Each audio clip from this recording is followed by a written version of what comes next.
What is up, my boys? Welcome to episode 7 of the Crashing Out podcast. I know it's been a minute. Your boy's been crazy busy, but this is definitely a must-needed pod, an emergency pod, because LeBron James has officially announced that he will be leaving the Los Angeles Lakers. I'm not surprised by it.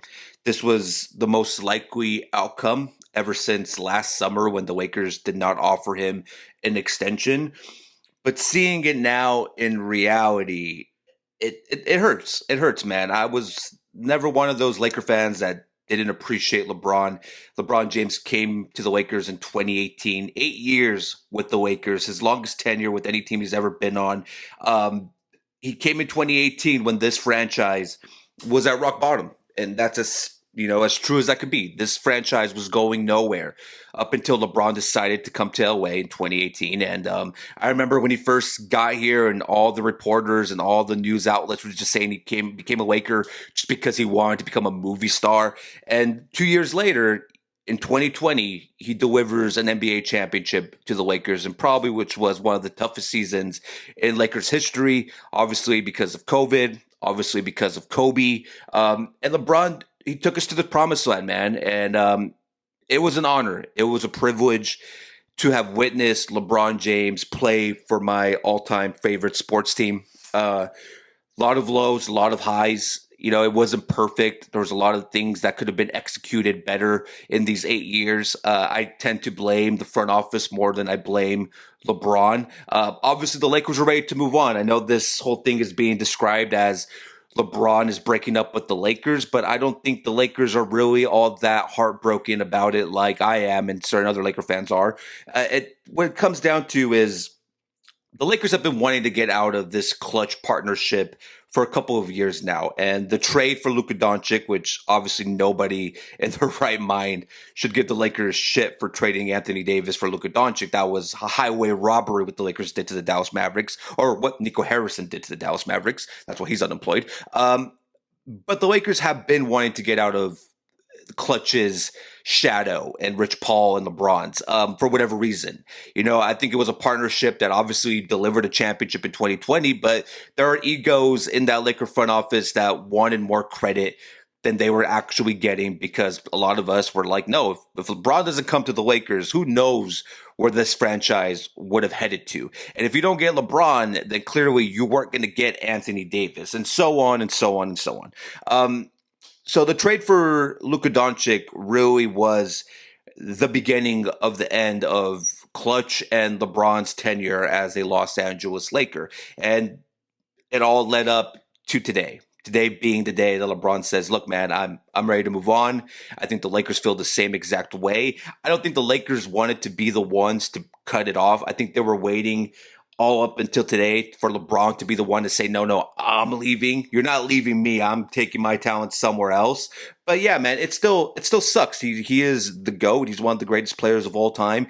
I've had the privilege in my lifetime to now have watched Shaquille O'Neal, Kobe Bryant, and LeBron James, and now Luka Doncic.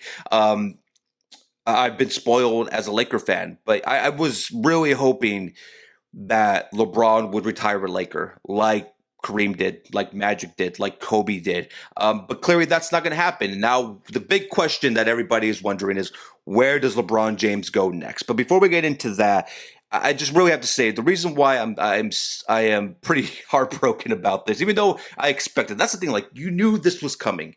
If you didn't think this was ever a possibility, then you were living under a rock. We all knew that we were gonna get to this point, and it's here. But it still sucks because, like, this guy, he did have to become a Laker, man. He could have went to the Houston Rockets in 2018. He could have just stayed in Cleveland. He could have went to the Knicks. He could have done a plethora of other things than decide to take his family from Cleveland and move them to LA. And obviously, 2018, they didn't make the playoffs that year under Luke Walton and the baby Lakers. I still think trading the core was the right decision. I'm happy for guys like Brandon Ingram, who's now an all-star, and Josh Hart, who's now an NBA champion. But let's be honest, Lonzo Ball's career looks pretty much over in hindsight, and Kyle Kuzma, and look, you won a championship with Kuzma in 2020. So, like, I don't think people are like, I still see people on social media, especially today, now that LeBron's leaving, bringing up that the Lakers should have never traded for Anthony Davis. That's ludicrous. I don't agree with that whatsoever. I think everything that happened from 2018 on was the best case scenario, because I don't think people really remember how dog shit the Lakers were before LeBron. Like how bad things were without LeBron. They couldn't even get LaMarcus Aldridge. Like, brother, I remember the dark days, the Robert Sacre, Ryan Kelly, Jody Meeks, the Carlos Boozer, Jeremy Lin days, when this organization, this franchise, the Lakers, were begging LaMarcus Aldridge just to meet with them. They were giving celebrities LaMarcus Aldridge jerseys to try to convince this guy to come to the Lakers, and he never took them seriously and just went to San Antonio, because at the time the Spurs were still a well-functioning machine, back to what they are now with Wemby, obviously. But there was a little time there with the Spurs, it was getting a little bit weird. But yeah, he decided to go with a more prominent, well-run organization, which the Spurs are compared to the Lakers at the time in 2018. And shit, you could probably make the argument now that the Spurs are better around. But anyways, I'll get into that in a bit. And so this franchise was suffering. You had the Mozgov deal, the Luol Deng deal. This franchise was going nowhere. And yeah, we had the baby Lakers, and we were able to get Lonzo Ball and Brandon Ingram and Julius Randle. But the needle just wasn't moving whatsoever. Yeah, they were young, and it was exciting because expectations were just not there, because we wanted to see these young players grow. But when you have a chance to land a first ballot Hall of Famer, greatest of all time, LeBron James, you take that chance. And when you have a chance to land Anthony Davis, you take that opportunity. And, the Lakers did that, and I will be forever grateful for LeBron and for what he was able to do here. And, one championship, two Western Conference Finals appearances, Finals MVP. I believe he was a 7-time or 8-time All NBA selection, multiple-time All-Star. Has never missed the All-Star game. Period. He had a Hall of Fame career in the 8 years as a Laker. I'm not even putting in account the 2 stints in Cleveland and Miami and all that. No, like this. You put the 8 years that LeBron James had in LA, just those 8 years, it's Hall of Fame worthy alone. This guy did what he had to do. And obviously in January of 2020, we lost Kobe Bryant. And I remember how dreadful the city of LA felt. Just the heaviness of losing Kobe. I don't think any of us cared about basketball. I think we were all just checked out. We all thought the season was over in some of our heads, especially in my head. The city was so down bad, dude, and so depressed and so crushed that we lost the greatest Laker of all time, Kobe. And I will never forget LeBron standing there in the middle of Staples Center at the time with the 2 bouquets of 8 and 24 behind him, and his speech, and when he was able to lead this team, and they're the number 1 seed for the entire season. And then COVID happens, and it pauses the season all the way up until the summer. So the Lakers, who worked their asses off, I'll never forget this. There was that one weekend right before COVID shut down the NBA. And I'm sorry, I know I'm rambling. I'm all over the place. I feel the way I feel. So I apologize if I'm just yapping. But I'll never forget, right before Rudy Gobert touched all the mics and the season was completely postponed until the summer, 2 days prior from that, we had just defeated the Lakers had just defeated the Milwaukee Bucks, and the Lakers had just defeated the LA Clippers. In 2 to 3 days, they did that shit. And we go into the week, and then the season gets completely shut down. And so the Lakers then have to go to the bubble in Orlando and completely forfeit the home court advantage that they were going to have in the playoffs. And by the way, Avery Bradley decides that he doesn't want to join the team, so they have to go sign J.R. Smith and Dion Waiters to replace the 3-and-D defense that we were getting from Avery Bradley at the time. And the Lakers still go on without home court advantage, without the fans there, to completely go through the West, get to the NBA Finals, and defeat the Miami Heat in 6 games. And LeBron James wins Finals MVP, bringing another championship to the city of Los Angeles when it needed it, when the franchise needed it the most, when the fan base needed it the most, when the city needed it the most. During COVID, depressed over Kobe, he delivered an NBA championship. And I will forever be grateful for that. because he had nothing left else to prove. He is who he is, and for him to go to win in Cleveland, to win in Miami, to win in LA, this guy is. He will always have a fan in me, and you always have my respect. I am very grateful for LeBron James. 8 years in LA. I will miss him. I will miss the highlight dunks. We knew we were at the end of the road, and now we will see where he goes. Now that's the biggest question, right? Where is LeBron James going? Now, obviously, free agency is going to start in a couple of hours. I'm filming this podcast at like 12:30 p.m. at the moment, so free agency starts like in less than 2 hours, I believe. So where does he go next? Obviously, everything seems to be pointing to the Golden State Warriors, and I really hope that's not the case. I don't want LeBron to end his 24-year legendary career being Steph Curry's next sidekick, just because of the power of friendship. Even if they get Anthony Davis, I don't want that for LeBron, man. I knew, and I was already in my head that LeBron was leaving. I've had this in my head since last summer. But I've always said I'm not going to be pissed if he goes back to Cleveland. I think he should end it where he started it at. The career he's had, the story should end in Cleveland, in my opinion. Or even if he went back to the Miami Heat, I don't think I would have an issue with that either. Go team up with Giannis, Bam. Obviously, his relationship with Pat Riley is better now than it was when he left Miami to go back to Cleveland. With him going to the Warriors, I don't see the vision. Even if they were to land Anthony Davis, Draymond Green would probably play the most games out of that big four. And I've seen people try to compare that big four, if it happens, to like the Shaquille, Kobe, Karl Malone, Gary Payton big four. And I have to say, I really disagree with that, because you need to remember Shaq was a year removed from winning 3 straight finals MVPs. Kobe wasn't even near his prime yet. He was still young, still killing it, still had so much upside.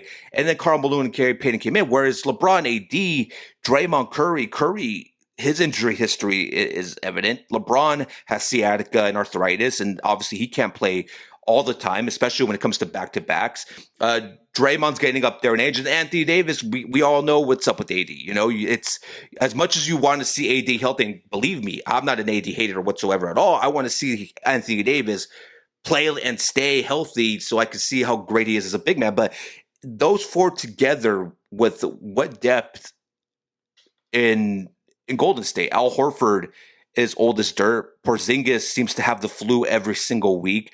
Potts stinks. Sorry, he just does. Moses Moody isn't going to play next year. And also, if you're Washington, I don't see why you would want Jimmy Butler in draft picks. Like, clearly, Washington has a vision to somewhat contend for a playoff spot next year. Obviously, and I think Anthony Davis, from his perspective, I think AD just wants to get paid. I think this is just clutch. Obviously, who's Draymond's agent? Who's LeBron's agent? Who's Anthony Davis' agent? It's Rich Paul. They're all trying to get a little bit more money from that. So I really hope LeBron just ends it in Cleveland. I think Cleveland makes the most sense. I think even if the Lakers have to help get Bronny over there and the Lakers get like some type of cap relief or some type of second round pick. I don't see a sign and trade going down, by the way. I really don't. I don't think a sign and trade is on the table. I would love for a LeBron James, Jared Allen sign and trade, but I just don't see that as a possibility. And we probably would have already saw that online. I think that would have been already reported by Shams. Excuse me, because like right now it's like free agency period. So I want to just make sure nothing crazy is going on while I'm recording. Mark Steen is reporting that Quentin Grimes is emerging as a top free agent target for the Los Angeles Lakers. We'll get into the Lakers right now because I'm very curious to see where that goes. But Mark Steen is reporting that Quentin Grimes is looks like he might be heading to the Lakers. And now also Mark Steen and Jake Fisher are also saying that Mamu, if you don't know who that is, I can't name it, Sandro Mamu, he played for Toronto last season, is also a target for the Lakers. So you might see Quentin Grimes and Mamu get picked up by the Lakers as soon as free agency started. It's the fun times of free agency. Obviously, Marcus Smart's not going to be here. The Lakers could potentially sign both Sandro Mamu and Quentin Grimes while preserving $41.2 million max. By the way, this is all happening in real time, my boys. I'm trying to get all the information I can so I can do this podcast right. I apologize. I might edit all this stuff out. Quentin Grimes, obviously, he would be their replacement for Marcus Smart. But yeah, anyways, I'll get into the Lakers stuff in a bit. Let me just finish the LeBron stuff. I hope he ends up in Cleveland. Best case, the dream scenario would have been the sign and trade for Jared Allen. That's not going to happen, my boys. I don't think that's on the table. If I had to put money on it, and this might happen by the time this video is actually uploaded, so I apologize. Free agency starts in a couple of hours, and I don't even know when I'll be able to put this up before that. Maybe, hopefully, if you guys see this before, you guys can come back and comment down below if I got this prediction right. I think LeBron is going to find a way in Golden State. I think he wants to do what makes him happy. I don't think it's about money for him right now. I think he wants to have a year where he plays with Steph Curry and Draymond Green. I think he wants to be able to say that, and I think you'll see the Warriors continuously pursue Anthony Davis throughout the summer, throughout the entire season up until the trade deadline next year. So yeah, if I had to put money on, unfortunately, I do think he ends up with the Warriors, but I'm hoping he ends up with Cleveland or Miami. Those are what I would say. And then I know somebody mentioned earlier that Washington was a dark horse. I don't think LeBron loves AD that much to go to Washington. I'm sorry, this is no disrespect to the Washington Wizards, but I really do think that, like, I don't see LeBron. AD's his boy. That's his dog. I just don't see him going to Washington for Anthony Davis. I just don't see that as an option. Maybe he does. It would be one of the least crazier things, honestly. It would be pretty wild, but I wouldn't put it past him, but I just don't see that happening whatsoever. NBA free agency. Obviously, quick reactions. I know I should have done one when Giannis got traded to Miami. The Giannis trade saga, absolutely whack. Glad it's over. Glad we never have to talk about that. Him, Bam, and Wiggins, that is one of the best defensive front courts we've ever seen. Bold prediction about the Miami Heat, they will have the best defense in the league next year. Ja Morant just pretty much dumped to Portland. Little weird just because Portland has Dame and Drew and Scoot and Shady and Sharp. I think something else is going to happen in Portland at some point. Is it Jaylen Brown? I don't know. Portland, the Trailblazers are hard to predict now with the owner they have. Like, that ownership group in Portland, they're crazy, man. They're looking to move the Trailblazers from Portland right now. So I don't know how all these pieces are going to fit for the Blazers. They have a head coach who they gave 1 year guarantee to, which is Michael Nori, who I think is a phenomenal assistant coach. I think he deserves better than a 1 year guarantee. The way Portland's being ran right now is absolutely insane. And yeah, I expect more crazy things to happen at this trade deadline, at this NBA free agency. I see a lot of more moving pieces. Obviously, I just mentioned right now, Quentin Grimes looks like he's heading to the Los Angeles Lakers. Sandro Mamu looks like he's heading to the Los Angeles Lakers. And as for the Lakers getting into that, I really have no effing clue what the plan is for the Los Angeles Lakers. And it's a scary scenario, man. It's a scary scenario because I've said it multiple times on this pod especially, I do not trust Rob Pelinka whatsoever. And if you still do, hey, man, God bless you, because this guy has burnt us so many times.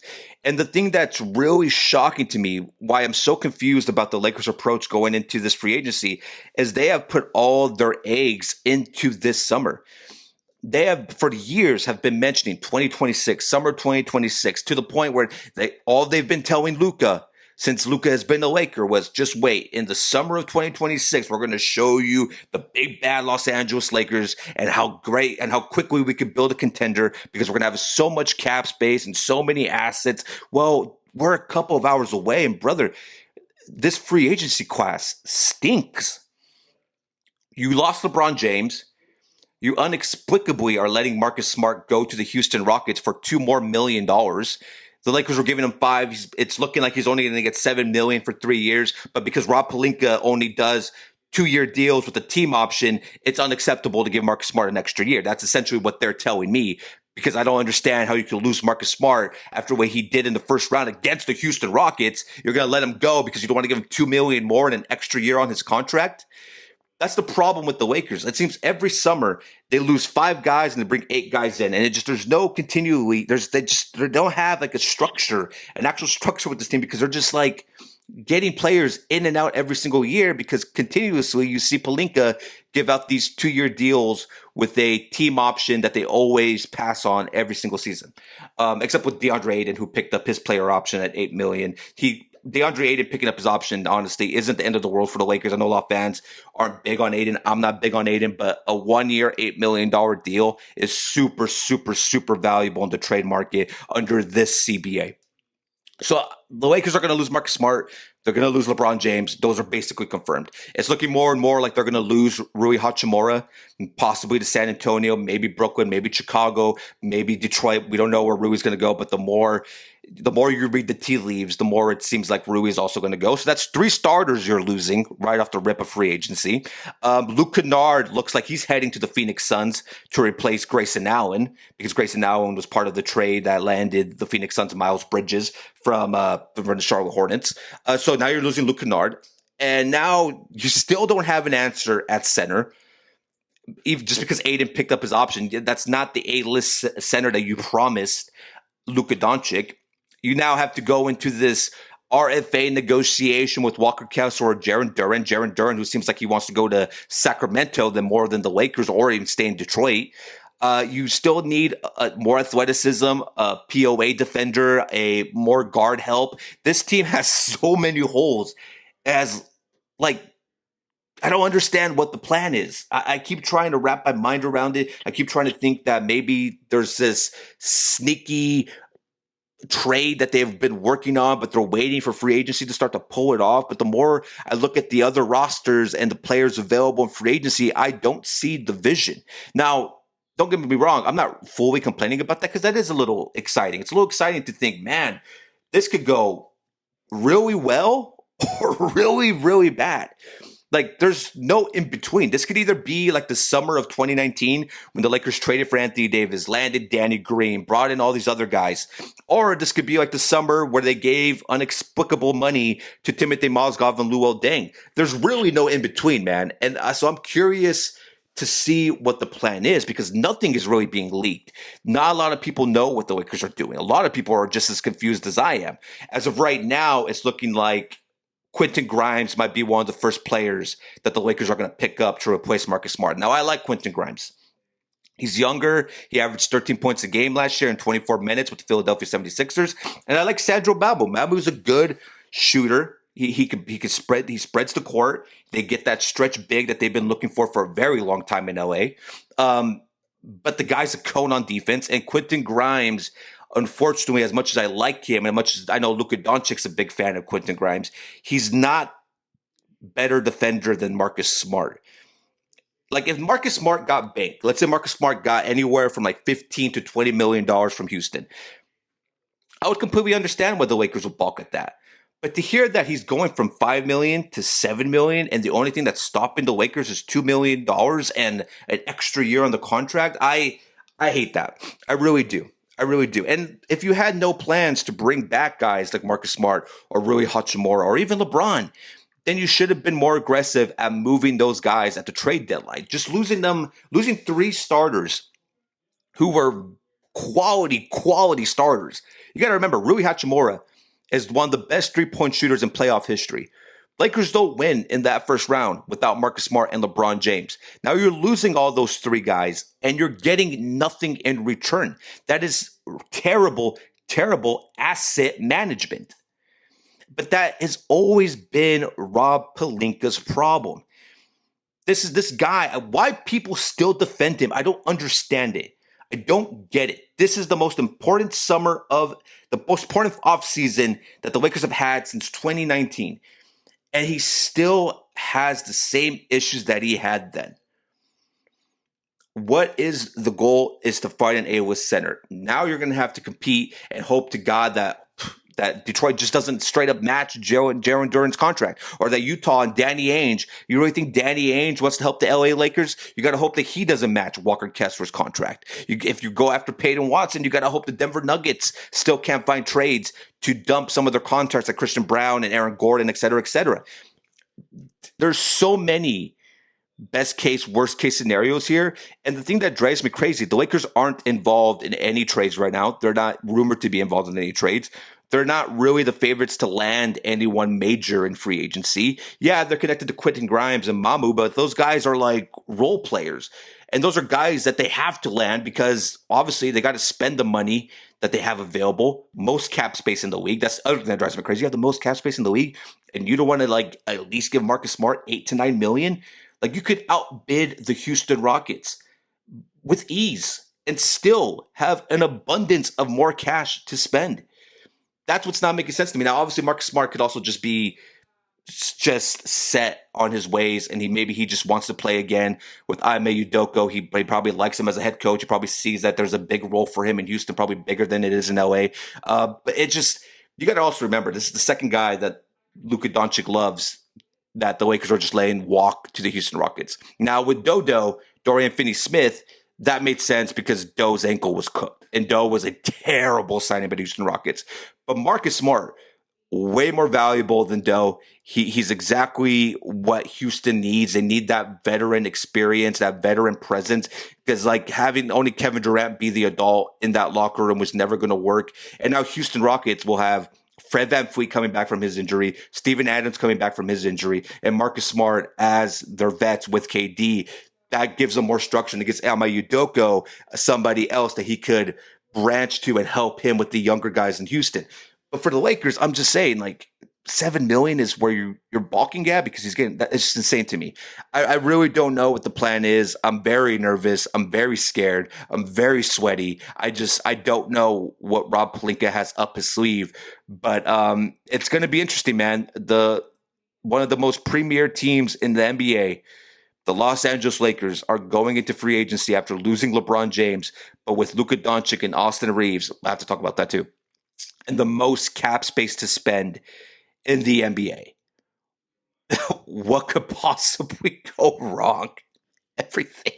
It's just, I really wish they didn't go into this offseason with Pelinka, man. I really wish when this sale of the Lakers went through, Mark Walter didn't agree to this 5-year gap where Jeannie and her goons can stick around, because I think Mark should have bought this team, cleaned house, and brought somebody in with a better vision than Rob. Because, fool me once, shame on you. Fool me twice, shame on me. Fool me 3 times. Can't be fooled 3 times. But yeah, man, it's going to be an interesting summer. Obviously, the Lakers Austin Reeves, he got banked. He got paid, had to give him the money. Like you could talk about his injury history. You could talk about his defense, et cetera, et cetera, even though him and Luka aren't as bad defensively statistically as many people think they are. Their numbers aren't as bad. People just assume they're awful defenders. But together they've been actually pretty good defensively. And it's also, they're not supposed to be the 2 main guys that should be concerned about defense. They should have pieces around them to make up for their defensive limitations. And like they need a rim protector. They need wing defenders. They need POA, et cetera, et cetera.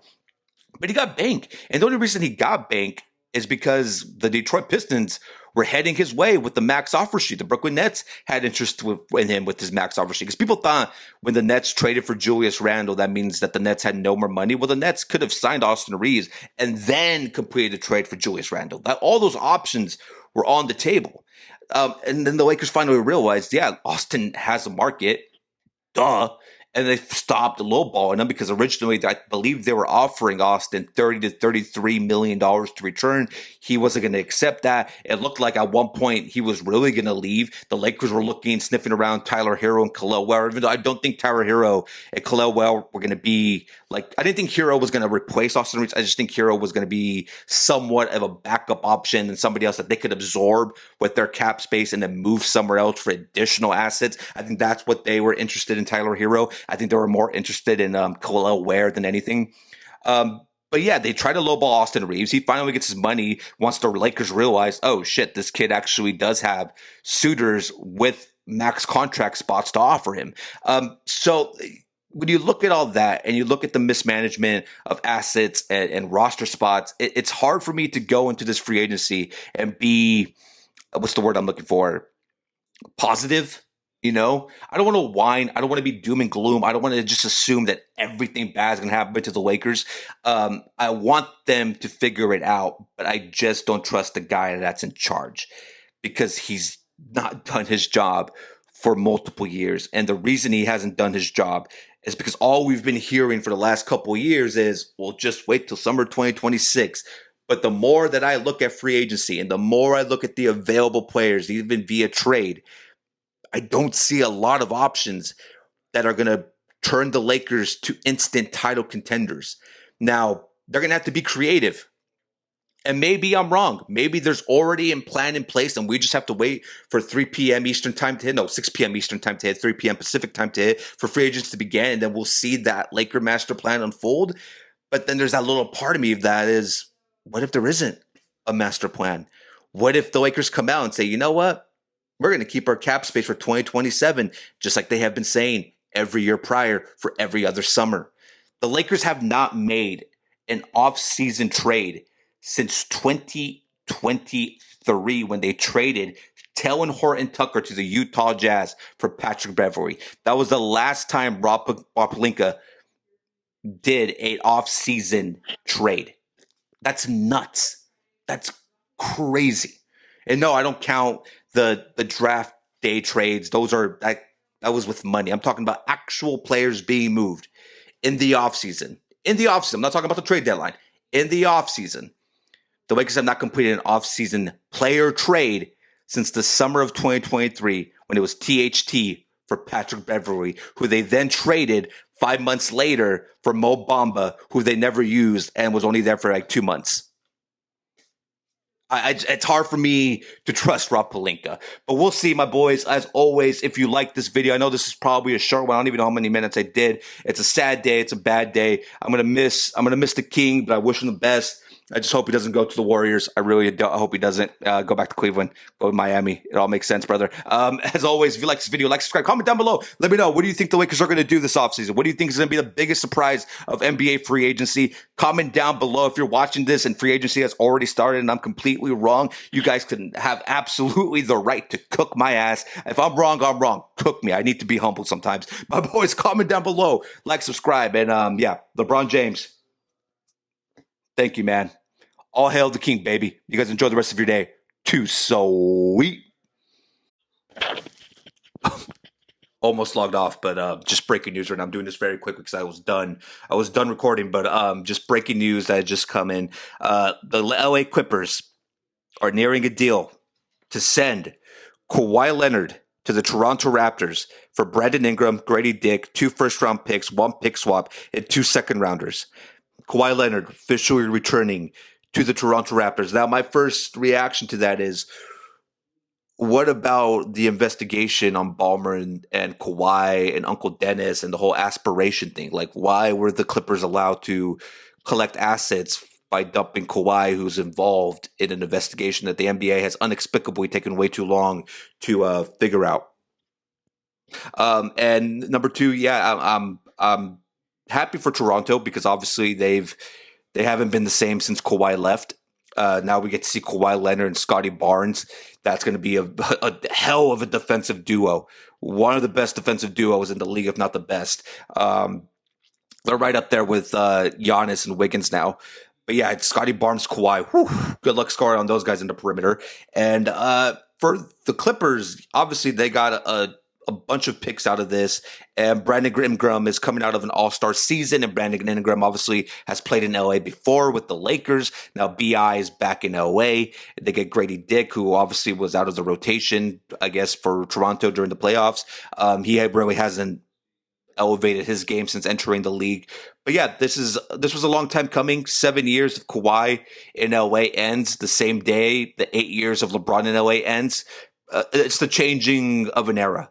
It's a changing of the guard, a changing of LA basketball. The landscape of LA basketball has completely flipped today. On today's day, which is what, June 30th, 2026, we see LeBron James leave the Lakers and Kawhi Leonard get traded from the Clippers and headed back to Toronto, where he won his last NBA championship. And he honestly should have never left. So yeah, I just want to throw that into the pod real quick. Kawhi Leonard heading to Toronto. Brandon Ingram headed to the Clippers with multiple assets. So yeah, my boys, as always, let me know what your reaction is down below. We'll let you guys hear it. Let me know. Comment down below. I'll see you guys soon. Too sweet.